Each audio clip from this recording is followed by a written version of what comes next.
So, welcome to Module 6. We're moving right along, getting close to being towards the end of things. So, hope things are going well at your end and that you're enjoying the course so far. I've certainly enjoyed reading your discussion posts and your reflections. I'm looking forward to reading your papers and like that there. So, this week, I want to talk a bit about this business of relationship and its role in working with young people. And in particular, I want to talk about it in terms of how we come to it, one might even say non-institutionally. In the piece Insider Outsider by Anderson Nathy, he makes the point that a great deal of the sort of traditional institutional work that's done in child and youth care / youth work is really premised in a kind of institutional thinking that doesn't put relationship at the forefront. And in the reflection that I did on the web piece that I wrote, as well as in the long documentary that I sent you about the countercultural group, the Diggers in San Francisco, I want to sort of highlight people who had worked outside of institutional frameworks in terms of being able to build their professional identity, or in another term, their relational identity in terms of working with young people. So let's start with the Diggers and my interest in them. First and foremost, obviously, they were doing something rather interesting in terms of asking us to consider the possibility that we could act as though the world had already changed. And what would be the implications of that? And I want us to think about that in terms of child and youth care and youth work. What if we were to interact with young people as though the values that we hold as a society had already shifted in such a way as to really put a primary focus on relationship and a primary focus on, I guess one might even call, the politics of care? How might we think about caring and relationship if we acted as the Diggers did, as though the values of society had already changed? Now, in their case, what they were interested in was acting as though the money form no longer mattered. So they were interested in acting as though things were free. And as a result of which they set up free clinics, and they set up free food, and they set up institutes for free clothing, and they set up free theater performances, and they just started acting as those things could be free. And as a result of that, they began to develop institutional frameworks that allowed a lot of free stuff to happen. Now, part of that was setting up housing that was free, what were called crash pads at the time, or what we might think about as the beginnings of emergency shelters, really now in our contemporary settings.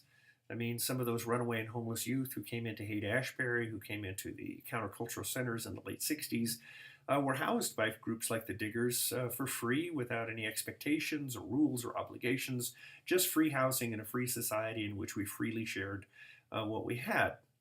Now, a lot of those went on to become institutions of care that became more institutionalized, such as emergency shelters and residential treatment programs. But its roots were in this radical sort of notion of thinking about society as though things were free. Now, what if we thought about society in terms of our work with young people as though society had already shifted in such a way that we cared about kids outside of the dominant sort of abstract rule of the money form?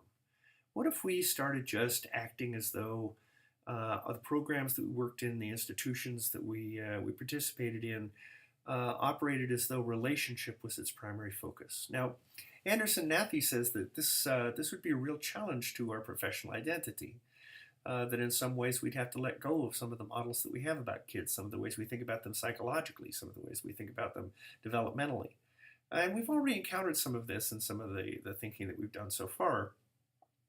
But if we think about Jim Nelson and the work that he did, and starting to include the community in our work, starting to include the leaders from marginalized and disenfranchised groups in our work, starting to think as though we were embedded in the community as a system of care, as though we were called, as Jim Nelson talks about it, to the work, as though we weren't simply individual actors who decided one day that this would be a good thing to do, but instead we started acting as though our community called us. Now, that could be a community that we belong to individually, such as perhaps we had struggles with mental illness ourselves, and that is a community that we feel calls us to the work. Or perhaps we survived sexual trauma in such a way that that community calls us to work.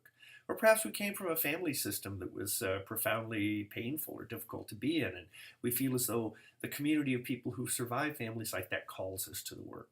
Or perhaps we belong to an indigenous or marginalized group, or a group that's been colonized, or a group that is culturally on the outskirts of the dominant white Protestant colonial perspective that we have in Canada, for example. Perhaps those communities call us to the work. But what if we really started to include those communities in our work? What if we really started to think of ourselves not as individuals doing the work, but as Jim Nelson suggests, as people who are called to do the work from the needs of a particular group, a we, if you will. If we thought about ourselves as part of a broader group, such as the diggers who thought of themselves as a collective set of actions in which we could change the world simply by acting as though the world had already been changed. This is sort of a radical proposition. It asks us to think in very distinctively different kinds of ways. It asks us to reflect upon where we come from, who our people are, what sorts of ways we can collaborate with the community that has called us to the work, and in what ways the young people that we encounter are already part of a group that we belong to. And in that sense, the we incorporates the young people, the staff, the institution, the community, a much broader ecological understanding of who we are and what we do than the sort of limited view of ourselves as an individual professional who belongs to a particular accreditation body or a licensing body or even an academic body. So these kinds of thoughts of ourselves as insider-outsider, as being certainly an insider that belongs to child and youth care and youth work as a profession, but also an outsider to that in the sense that we belong to groups that sit outside that. And certainly young people sit outside that. The young people that we work with on a daily basis are not part of our profession. They're not part of our accreditation bodies. They're not part of our licensing boards. But they're part of the work that we do. And in what ways, we have to ask ourselves, do we do ourselves a disservice when we fail to see them as part of us? That, in fact, young people are as much a part of the programs and the institutions that we have created for them as we are.